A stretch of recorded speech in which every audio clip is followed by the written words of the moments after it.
నమస్కారం. DR focus news కి స్వాగతం. ఆంధ్రప్రదేశ్ అసెంబ్లీ ఎన్నికల్లో టీడీపీ కూటమి గ్రాండ్ విక్టరీ కొట్టింది. ఊహించని రీతిలో తెలుగుదేశం పార్టీ 135 స్థానాల్లో విజయం సాధించింది. ఇక ఎన్డీఏ కూటమి 164 స్థానాలు కైవసం చేసుకుని తిరుగులేని మెజారిటీతో ప్రభుత్వం ఏర్పాటు చేయనుంది. ఏపీ ఎన్నికల్లో వైసీపీ ప్రభుత్వంపై వ్యతిరేకతకు తోడు టీడీపీ ప్రకటించిన సూపర్ 6 హామీలు సైతం ప్రభావం చూపించాయి. ఎన్నికలకు ముందు సూపర్ 6 పేరిట టీడీపీ ఎన్నికల మేనిఫెస్టో ప్రకటించింది. ఇక అధికారంలోకి రావడంతో హామీలు అమలు ఎప్పటి నుంచి అనే చర్చ నడుస్తోంది. టీడీపీ ప్రకటించిన సూపర్ 6 హామీలలో ప్రధానమైనది ఆర్టీసీ బస్సులలో మహిళలకు ఉచిత బస్సు ప్రయాణం. ఢిల్లీ, కర్ణాటక, తెలంగాణలో సూపర్ సక్సెస్ అయిన ఈ హామీని టీడీపీ కూడా తమ ఎన్నికల ప్రణాళికలో చేర్చింది.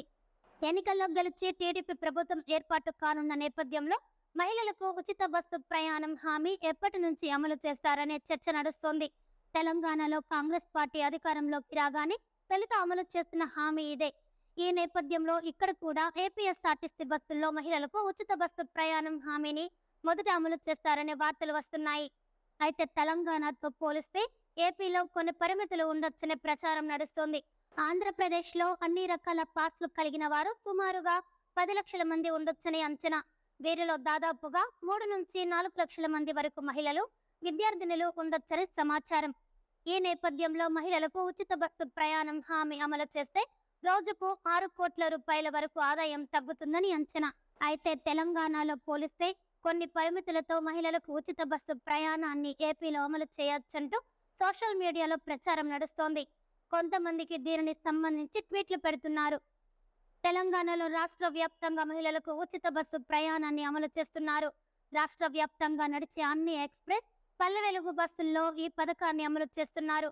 అయితే ఏపీలో జిల్లా సర్వీసులకే ఈ పథకాన్ని పరిమితం చేస్తారని సోషల్ మీడియాలో ప్రచారం నడుస్తోంది.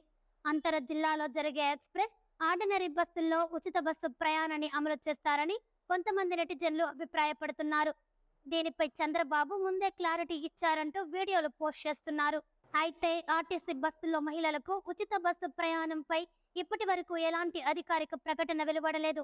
చంద్రబాబు నాయుడు ప్రమాణ స్వీకారం ముగిసిన వెంటనే మంత్రివర్గం ఏర్పాటైన తర్వాత మంత్రి మండలిలో సమావేశంలో ఏ హామీలు అమలు చేస్తారనే దానిపై క్లారిటీ రానుంది. మంత్రి మండలి సమావేశం తర్వాత ఏ పథకాలను తొలుత అమలు చేయాలనే దానిపై ప్రభుత్వం నుంచి అధికారిక ప్రకటన వెలువడే అవకాశం ఉంది. ఈ వీడియో కనుక మీకు నచ్చినట్లయితే లైక్ చేయండి. మరికొన్ని లేటెస్ట్ న్యూస్ కోసం మన ఛానల్ సబ్స్క్రైబ్ చేసుకోండి.